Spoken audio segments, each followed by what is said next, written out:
نماز باجماعت کے وقت عورتوں کو مردوں سے الگ پچھلی صف میں کھڑا ہونا چاہیے، لیکن اگر گھر پر نماز ادا کرتے ہوئے جگہ تنگ ہو تو کیا ایسی صورت میں محرم عورت ساتھ کھڑی ہو سکتی ہے؟ جی، مسئلہ یہ ہے کہ جب مرد امام ہو اور اس کی مقتدی صرف ایک عورت ہو تو عورت اکیلی پیچھے کھڑی ہو۔ مقتدی عورت خواہ محرم ہو یا غیر محرم،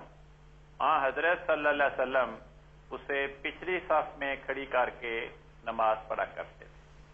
چنانچہ بخاری شریف میں حضرت انس رضی اللہ عنہ کا بیان ہے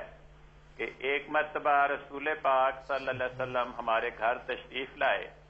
اور آپ نے ہمیں نماز پڑھائی، تو وہ نماز اس طرح تھی کہ پہلی صف میں رسول پاک صلی اللہ علیہ وسلم کھڑے ہوئے، دوسری صف میں اور ہمارے گھر میں ایک یتیم لڑکا تھا، ہم دونوں دوسری صف میں کھڑے ہوئے، اور تیسری صف میں میری والدہ اکیلی ہمارے پیچھے تھی۔ مسلم شریف میں حضرت انس رضی اللہ عنہ ایک واقعہ بیان کرتے ہیں کہ رسول پاک صلی اللہ علیہ وسلم نے مجھے اور میری والدہ کو اس طرح نماز پڑھائی کہ مجھے آپ نے اپنی دائیں جانب کھڑا کیا، یعنی رسول پاک صلی اللہ علیہ وسلم اور حضرت انس رضی اللہ عنہ ایک ہی صف میں تھے، اور کہتے ہیں کہ میری والدہ کو پچھلے صف میں کھڑا کیا، یعنی مجھے دوسری صف میں میری والدہ کے ساتھ کھڑا نہیں کیا۔ سنن نسائی میں حضرت ابن عباس رضی اللہ عنہ روایت کرتے ہیں کہ میں نے رسول پاک صلی اللہ علیہ وسلم کے ساتھ آپ کے پہلو میں کھڑے ہو کر نماز ادا کی، جبکہ حضرت عائشہ نے دوسری صف میں ہمارے پیچھے تنہا کھڑی ہو کر نماز پڑھی۔ یہ تو ہے مسئلے کی عمومی حقیقت۔ اب یہ بات کہ اگر جگہ تھوڑی ہے، دوسری صف بنانے کے لیے جگہ نہیں ہے، یا کوئی اور مجبوری اور اضطرار کی کیفیت ہے، تو پھر کیا کیا جائے، اس سلسلے میں مجھے کوئی حدیث نہیں مل سکی۔ البتہ حضرت مسیح موعود علیہ السلام کی زندگی کے واقعات ملتے ہیں۔ حضرت صاحبزادہ مرزا بشیر احمد صاحب رضی اللہ عنہ اپنی کتاب سیرت المہدی میں تحریر کرتے ہیں کہ ڈاکٹر میر محمد اسماعیل صاحب نے مجھ سے بیان کیا کہ حضرت مسیح موعود علیہ السلام کو میں نے بارہا دیکھا کہ گھر میں نماز پڑھاتے تو حضرت ام المومنین کو اپنی دائیں جانب بطور مقتدی کے کھڑا کر دیتے۔ حالانکہ مشہور فقہی مسئلہ یہ ہے کہ خواہ عورت اکیلے ہی مقتدی ہو تب بھی اسے مرد کے ساتھ نہیں بلکہ الگ پیچھے کھڑا ہونا چاہیے۔ اکیلا مرد مقتدی ہو تو اسے امام کے ساتھ دائیں طرف کھڑا ہونا چاہیے۔ یہ روایت حضرت ڈاکٹر میر محمد اسماعیل صاحب رضی اللہ عنہ کی ہے۔ ڈاکٹر صاحب حضرت ام المومنین کے حقیقی بھائی تھے اور حضرت صاحبزادہ مرزا بشیر احمد صاحب رضی اللہ عنہ کے ماموں تھے۔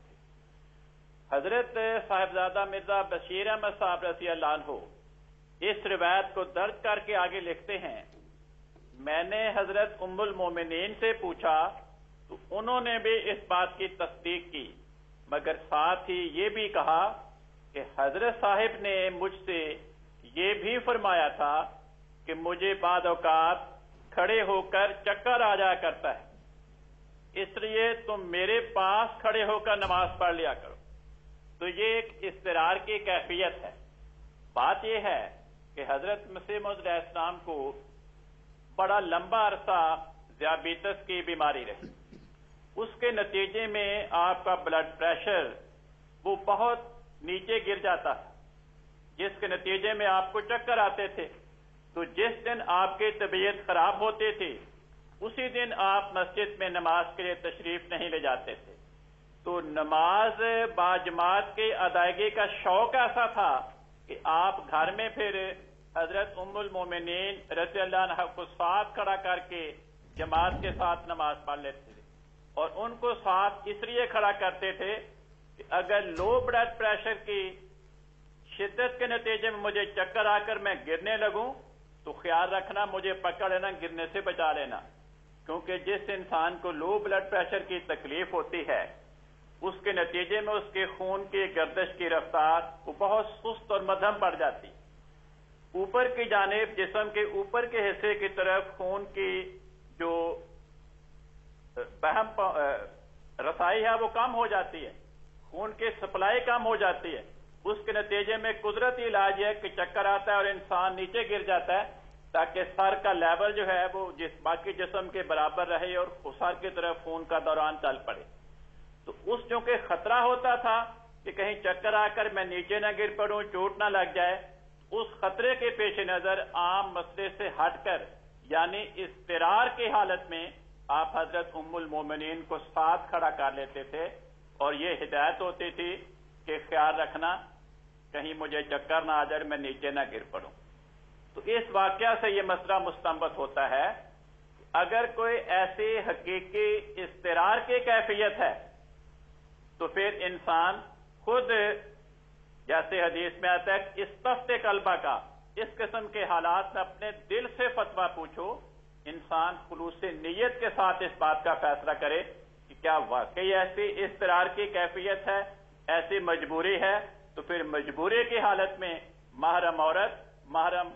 مرد امام کے ساتھ کھڑی ہو جائے، ورنہ اگر ایسی کیفیت نہیں تو پھر وہ رسول پاک صلی اللہ علیہ وسلم کی اصولی رہنمائی کے مطابق پچھلے صف میں کھڑی ہو۔ جزاک اللہ اکرم صاحب، بہت شکریہ کہ آپ نے ایک بار پھر